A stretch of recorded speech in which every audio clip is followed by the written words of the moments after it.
Okay, y'all, this document was brought up on September 23rd, and the internet's kind of going crazy right now with, oh, Google actually admit that it was lying and helping the government suppress all sorts of YouTube channels, and I thought it would be fun to kind of go through it very quickly and see what all the fuss is about. Okay, so Dear Chairman Jordan, this statement of facts is submitted on behalf of our client Alphabet Inc. and its subsidiary YouTube, collectively Alphabet Company, in response to subpoenas issued by the House Committee on the Judiciary on February 15th of 2023 and March 6th of 2025. In total, there's 5 pages and 28 bullet points, and we'll go through it together. Throughout the committee's investigations, Alphabet provided responsive information to the committee to fulfill its oversight responsibilities, producing internal records and providing extensive testimony, including more than 40 sets of responsive documents and the voluntary participation of 20 executives in transcribed interviews. Alphabet is a collection of businesses, the largest of which is Google. Alphabet's mission is to organize the world's information and make it universally acceptable and useful. Alphabet is committed to building helpful products for everyone, and the company aspires to give all the users the tools they need to increase their knowledge.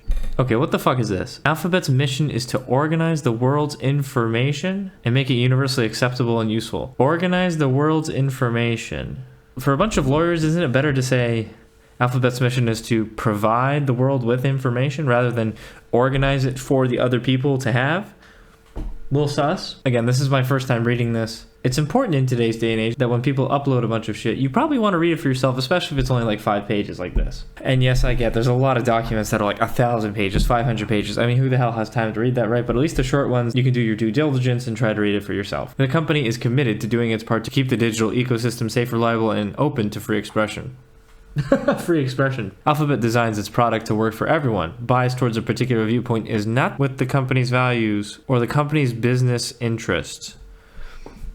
It designs products to work for everyone. Bias towards a particular viewpoint is not in line with the company's values. Okay, so number 2 and 3 are already kind of fucking, giving me the red flag vibes here. Alphabet's business model depends on being a useful source of information to everyone and home for users of all backgrounds. As a result, Alphabet has a natural long-term business incentive to apply and develop its policies consistently, impartially, and independently.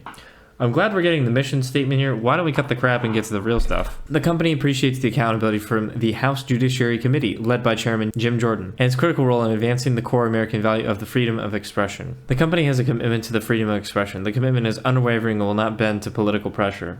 Okay, we're going to remember that because I'm pretty sure when we get into the 20s, that's going to come up again. So we'll kind of just highlight and remember number 5. The commitment unwavering and will not bend to political pressure. Boy, doesn't that just make you want to do a backflip out of frustration? I mean, what the hell is that? Transparency regarding government interactions with private platforms is essential for fostering public trust and upholding principles of free expression. The committee's investigation brought to light new information that enhanced public understanding in this respect. Biden administration and Alphabet. This is getting a little better now.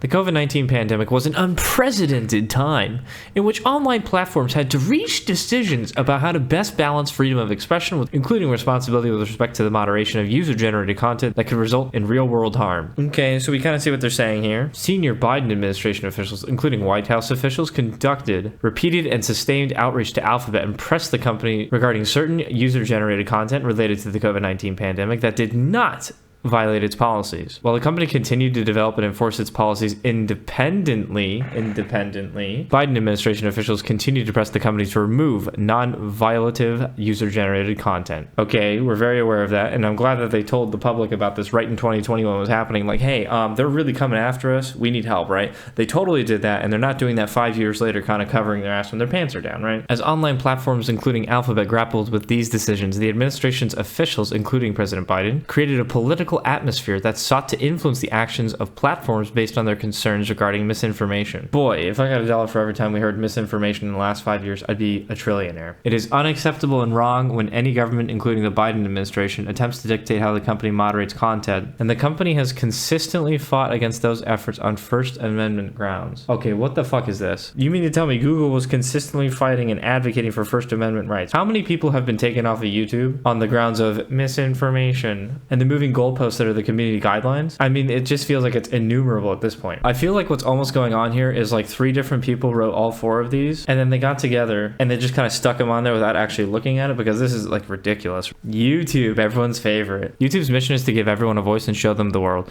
Every day, YouTube builds and improves tools and systems that empower creators, viewers, and businesses to find and share information. Over 2 billion logged in users worldwide visit each month. Over 500 hours of content are uploaded every minute by an extraordinarily diverse community of creators who who span over 100 countries and 80 languages. Congratulations. On a daily basis, users watch over 1 billion hours of video on YouTube. Okay, that's pretty nuts, actually. Great, so we're getting back to the mission statement vibes, right? Like, we're really doing the good Lord's work over here. And to be fair, YouTube is extremely useful. There's a wider variety of views on the YouTube platform than any other information source in history.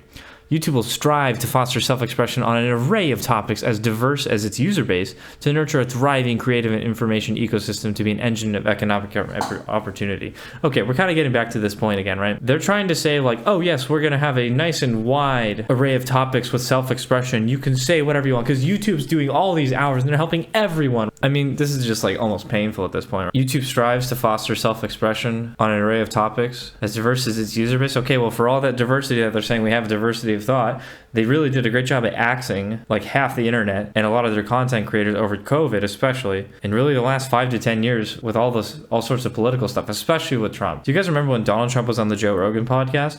I don't know if this happened for you, but I remember that day. I had to find out about it on Twitter, which I almost never use, but the thing had like 4 million views in the first like 2 or 3 hours.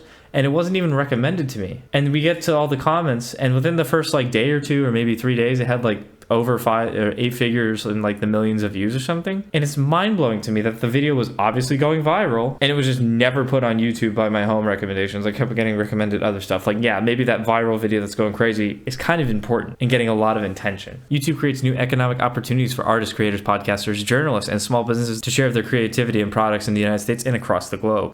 These mission statement vibes. YouTube's creative ecosystem supported more than 490,000 full-time American jobs and contributed $55 billion to the U.S. economy in 2024, according to research from Oxford Economics. What does that mean, contributed? Like paid taxes in $55 billion? Did they donate it? Like, here's a check for $55 million, Mr. Government. Please have our back in the courts? Like, I don't really know what's going on there. YouTube's content moderation approach and commitment to free expression. YouTube takes seriously the importance of protecting free expression and access to a range of viewpoints. Right, we totally believe that. I feel like what's going on here is this meme where it's like it's trying to, pretend like it's been free speech, like happy the whole time. And then at the same time over here, they're also like the cognitive dissonance between what's going on here of like, yes, we've been upholding free speech. And it's like, okay, well, what about the people you took off YouTube and the amount of people and the views that they had? They just got thrown into like, what, the dustpan and thrown in the garbage? Like, that doesn't really sound like free speech to me. YouTube's community guidelines and terms of service apply equally to all users, from private citizens to the most visible public figures, and to all types of content, regardless of the viewpoints expressed. Right. Okay, we're going to drink that Kool-Aid. The company has transparently evolved its policy framework related to COVID-19 to ensure space for further debate and discussion on the platform. YouTube never had community guidelines prohibiting the discussions of the COVID-19 pandemic. Okay, this is like outrageously bullshit. That was constantly talked about and constantly censored on YouTube and all the big tech platforms. That was unfucking believable. As publicly announced in 2023, YouTube ended several COVID-19 content policies. Right, okay, let's remember, it says it in 2023, not 2020, not 2021, 2022. This is 3 years after all this horseshit happened, right? It took us 3 years to fucking figure out, like, okay, maybe we're not in trouble and maybe we should stop with all this bullshit. Again, once you start something with the government, it takes fucking forever to end it and get rid of it. As of December 2024, YouTube retired the remaining standalone COVID-19 policies and allowed discussion of various treatments for COVID-19. The amount of censorship during COVID-19 cannot be underemphasized. It was absolutely outrageous. It was like the invisible goalposts were moving constantly, and anything that you said could be retroactively taken down. So if you keep changing the definition or the guidelines constantly, you can probably get like 70 to 75% of all videos that said something about COVID-19 taken off, just because you keep switching the fucking policy. Did things get reinstated? Did they go out of their way to fix things? Absolutely fucking not. They did exactly what the left does, and they destroy things, but they never build anything up. On key issues of medical content, YouTube policies continued to evolve in line with a dynamic environment. Health authorities have changed their guidance over time, and Alphabet's policies have evolved as well. YouTube's current approach allows a wide range of content regarding COVID-19 and elections. While the reliance on health authorities in this context was well-intentioned, the company recognizes it should never have come at the expense of public debate on these important issues. Okay, we're finally getting to number 18, where they say like the first semblance of something semi-reasonable. While the reliance on health authorities in this context was well-intentioned, the company recognizes it should never have come at the expense of public debate on these important issues. Where is the restitution? Where were they trying to fight this? Obviously they weren't. We're just asking this rhetorically. But for them to come out 5 years later and be like, oh, we're sorry. Did we hurt everyone's feelings? Did we destroy our lives? No, they don't give a fuck. To try to get restitution for this, can you imagine? For people who got taken down off of YouTube, they lose all their subscribers and they lose tons of views and they even lose forms of income, right? Do they get like a sorry or like a sorry we tried card or like oops we stepped in it? They don't even get that. Things are not changing and will not change. YouTube continues to enable diversity of perspectives and believes creators should be able to openly debate political ideas on the platform. Right. You guys remember that video I showed you in June, where if you look at all my views on YouTube, the ones that have gotten attention, like startup, like for like 2 or 3 days at a time, we'll get like 200 views and then another 200 views and another 200 views, right? And it's great. And the video is going up and up and up.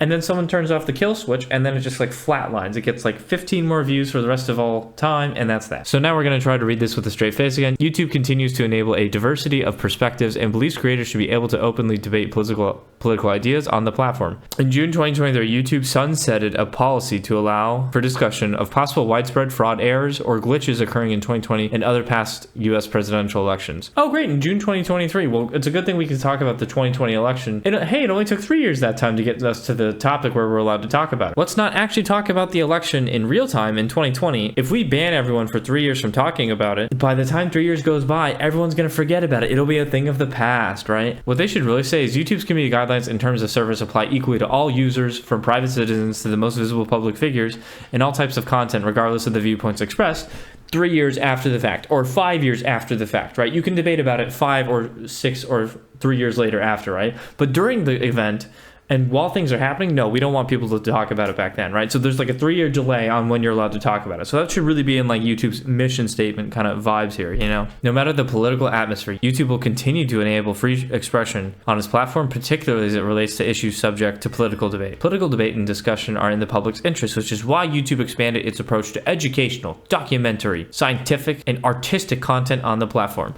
Right. Again, we'll kind of just throw in this extra kind of implied thing that we need to put in there. YouTube will continue to enable free expression on its platform 3 years after the fact, particularly as it relates to issues subject to the political debate. 3 years after the fact. We're just going to start writing that in everywhere, right? In contrast to other large platforms, YouTube has not operated a fact-checking program that identifies and compensates fact-checking partners to produce content to support moderation. YouTube has not and will not empower fact-checkers to take action on or label content across the company's services. Okay, so let's pretend that you were born in 2030 or you were born in 2040. You're looking at this video somehow. What happened in 2020, if you're like reading this as like a historical document, people are just going to think like, oh my God, what were those people making such a big deal about? It's clear that YouTube was like not corrupt at all, right? But like for those of us living during the time, we fucking know what happened. These people were absolutely using fact-checking things, right? And they were fact-checking themselves. I think there was a few videos where like if you click enough times and go to look where the fact source is, it ends up being from Facebook, right? Like Facebook like pretends it's another company and then it pretends another company. Daisy chains it like a few more times. And then if you look what this 7th company is like associated with, it goes back to Facebook. So Facebook was essentially fact-checking itself. So all these companies were doing this. And the fact-checking thing was just such cancer for like 3 or 4 years at a time. It was just awful. YouTube also began offering a feature on YouTube beginning in 2024 that allows users to add notes to provide relevant, timely, and understandable context on videos. The pilot is available on mobile in the US and in English, and YouTube continues to collect feedback on the feature. YouTube also features an extensive comment section where viewers can comment and share their views on content posted by creators. What a load of crap. 23. The company terminated channels for repeatedly violating its community guidelines on elections integrity content through 2023 and COVID-19 content through 2024. Yes, we're very fucking aware of that. So for you to put all these bullet points before and say like, oh, it's unacceptable, government tells us to do this, and we're totally committed to free speech, it's like, look, you're monitoring what the fucking content was. You're not a platform, you're a publisher. You've been taking steps to take people out whenever they stepped out of line, so to speak, with your viewpoints. Today, YouTube's community guidelines allow for a wider range of content regarding COVID-19 and elections integrity. Reflecting the company's commitment to free expression, YouTube will provide an opportunity for all creators to rejoin the platform if the company terminated their channels for repeated violations of COVID-19 and elections integrity policies that are no longer in effect. Okay, with those two huge ones, right, where you couldn't even question the 2020 election after all that fucking bullshit we saw, and the COVID-19 goalpost violations when they couldn't even get their story straight and they kept changing it, and YouTube was just banning people they didn't like. It's nice that you're kind of being like, oh yeah, this is great, we're so sorry we fucked up, right? This was oops. This was kind of like a big oopsie. So did we do that? Like, where's the restitution here? A lot of people lost their money. A lot of people lost revenue streams. People who got shadow banned after this, right, which they're not even admitting exists because it might be a technical glitch. What about those people? Can you imagine you're making a few $1,000s a month or a year or whatever it is from YouTube, and then like that, just because you say something half-assed about COVID-19, no more money for you. And so all those subscribers you had disappear, all the views you had disappear, you just don't exist anymore, right? At least on the public square here. They basically just remove your mouth, and you kind of have the face like Slender Man, where you just have like no mouth. That's basically what they did to you, right? So it's great that you're admitting you fucked up, right? Even after all this bullshit. But where's the restitution? Are you going to restore these channels with all the subscribers they had and the view counts? Are you going to give them a huge restitution amount of money to kind of say like, sorry, we fucked up? Like, we know they're not, but that's like the closest thing, right? Or are they even going to send them like a box of chocolates with like some flowers and like a oopsies card? Like, that would at least be better than fucking nothing. But we know that this is not going to change. We know that their attitude just didn't suddenly shift overnight. They got caught with their fucking pants down, and worse yet, we were fucking right the whole time, and we've been right. And worse yet, this is not being covered like fucking crazy. This is a huge fucking deal. Even if they're not going to change anything, if the NPCs got wind of this, they should be able to say like, wait a minute, they were right the whole time? Those weirdo conspiracy guys were right? Well, if they're monitoring and censoring what we said 5 years ago at the time, what was relevant, what's going on right now? Is it just limited to that? Anyone who could think mildly critically is going to know something's fucking wrong with this if they saw this information. And again, if you're going to show this to people where they say like they fucked up, like is this really going to restitute and change the atmosphere of the country? Probably not, but we'll get into that after I'm done reading this. YouTube values conservative voices on its platform and recognizes that these creators have extensive reach and play an important role in civic discourse. The company recognizes these creators are among those shaping today's online consumption, landing must-watch interviews, giving viewers the chance to hear directly from politicians, celebrities, business leaders, and more. Okay, this is where you kind of just say like, I know that I fucked up, and we totally went after conservatives, right? You would say YouTube values conservative voices and also liberal voices, but they only say conservative. It's almost like the conservatives, or the people who were actually asking questions rather than completely conforming to absolutely whatever dumb shit was being said, were the ones that were targeted unfairly. And what about the off the table, or like all the damage they've done in the public discourse? I mean, they basically shifted the 2020 election to be as close as it was, right? Because they chose not to release the Hunter Biden laptop. And that's like something they don't mention in here, right? How many things have they just not mentioned or skipped over very quickly? I mean, it's so frustrating at this point, right? But it's so predictable. And again, I'm not making this video to be like, oh my God, we were right. How are we right? We knew we were right. If it looks like a duck and quacks like a duck, it's a fucking duck. Like, all the things let this line up, right? And they're only admitting to just a little bit of it now. I mean, if we start showing this to like people on the left, are they really going to be like, oh my God, the conservatives were right? Maybe, just maybe, they actually have a point and weren't crazy about the 2020 election and all this other shit. Regulatory landscapes. Transparency regarding government interactions with private companies is essential for fostering public trust and upholding the principles of free expression. Laws around the world affect the availability of content across Apple's product services, and the company publishes data in its quarterly transparency report regarding content removal requests in an effort to inform discussion about online content regulation. What the hell is a quarterly transparency report? Like, are we supposed to take this seriously? Like, are they transparent companies? Like, what happens when you did get your YouTube channel banned? Did you call them up and ask for customer support and kind of talk to someone? No, it's like this all goes into the black hole of big tech and the Wizard of Oz behind all the curtains and shit, right? Which you have no control, you have no idea what it is. I mean, for you to release what's called a transparency report, they're about the least transparent kind of group that we could ever see. Government and law enforcement entities make legal requests in an effort to moderate content according to their views, and demands come with significant penalties for non-compliance. I wonder what this could possibly have with penalties. Alphabet has a track record of pushing back against overly broad or otherwise inappropriate government demands for user data and content removals, including objecting to some demands entirely. Right. The committee has taken important investigative steps to highlight the onerous obligations under the Digital Services Act and Digital Markets Act, may stifle innovation and restrict access to information. These laws place a disproportionate regulatory burden on American companies, and the company has long expressed its concern about the risk that the DSA may pose freedom of expression within and outside of the European Union, depending on how certain provisions may be enforced. The DSA could be interpreted in a way as to require Alphabet and other providers' intermediary services to remove lawful content, jeopardizing the company's ability to develop and enforce global policies that support rights to free expression and access to information. The DSA may open avenues for substantive regulation of lawful speech, including through risk mitigation, the use of codes of conduct and crisis protocols, and out-of-court dispute settlement mechanism. Alphabet remains mindful of these risks and continues to be vigilant in its defense to these rights.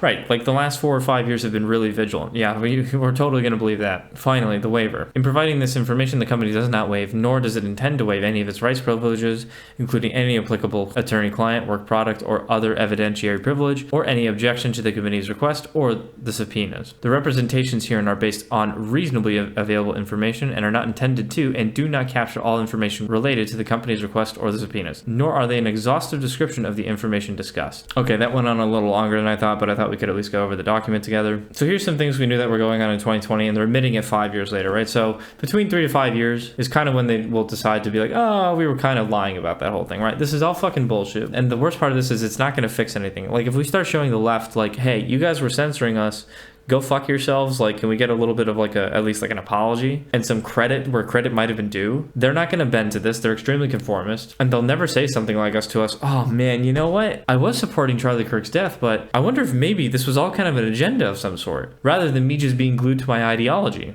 Is it possible that I've been on the wrong side the whole time? Let's see here. Censorship plus propagating violence plus BLM riots plus BLM as a whole was not really being able to be talked about in a negative light. I mean, the NBA and all the sports organizations were openly supporting it. Maybe these things all starting to add up kind of give me a new perspective, and maybe I should just maybe go look at some other stuff, right? No, that's not going to fucking happen. They're not going to have like a aha moment. They're going to continue to be extremely conformist. And this, oops, we accidentally did this, or it might have been a glitch, it's all fucking bullshit. So when it comes to like the idea of like civil war or whatever's going to happen in the next couple of years, this doesn't repair it because the damage they've done has already been so massive. I mean, think about it. If the Hunter Biden laptop gets released and it's in the general public, right? It's not Russian disinformation or whatever. And the FBI isn't strong-arming YouTube to kind of like suppress it. We have a different president in 2020. Trump is not the president in 2024 because he's the president in 2020. And we don't have a giant fucking border that's wide open, letting in millions and millions of illegals. So really, if we want to start getting logical and start logically like chaining these things together, if YouTube didn't do what it did and Trump actually won the 2020 election, which we know he really did, all those illegals would not have come in the country, at least not on the scale that was allowed under Biden, when they were basically shoehorning as many people in as they could. How much damage has been done by that? So really, we can blame YouTube and Alphabet for that kind of problem. And that's just one problem that I can think of off the top of my head. That's really YouTube's fault. I'm not, of course, it's not perfect logic, right? I'm just kind of spitballing here. But I'm saying that those two things are really closely related. So I don't know, this is like a minor victory. Never in a million years did I actually think that they would admit to it like openly like this. And it only took 3 to 5 years. I thought this was going to be at least like 10 years or like 20 years, right? This is going to be something we'll be telling our kids and be like, ah, yeah, I remember those days. YouTube and those fuckers were totally banning us, right? Yeah, we all knew it at the time, but we suffered for it then. Yeah, that's going to be like what we're going to sound like when we're talking to our kids about what we grew up with. Anyway, I hope you learned something from the kind of clown show that this whole thing was. Hopefully, the best that we can hope is that YouTube pays out all of its former people that it banned, which we know it won't happen, but that would be like best case scenario. And like a bunch of money's not even going to fix like what the problem was. Like that's the main thing. Like all the damage is like not like tangible, right? But hey, at least we got them to admit it. Thank you very much, Jim Jordan. I mean, this needed to happen a long time ago, but it's finally happening at least, I guess, right? The last thing I'll say is this is not breaking the internet in the way that like you would think it would, right? This is not being like, for example, on my burner account for YouTube, I'm looking at all the recommended videos. This is like literally never coming up. I would really only say I've only seen one video about it. Like this is not like coming on like trending, and this is really just not everywhere, right? So I don't know, maybe this will change tomorrow and get more coverage. But right now it's really not all that much. So hence why I thought it'd be fun to do the video together.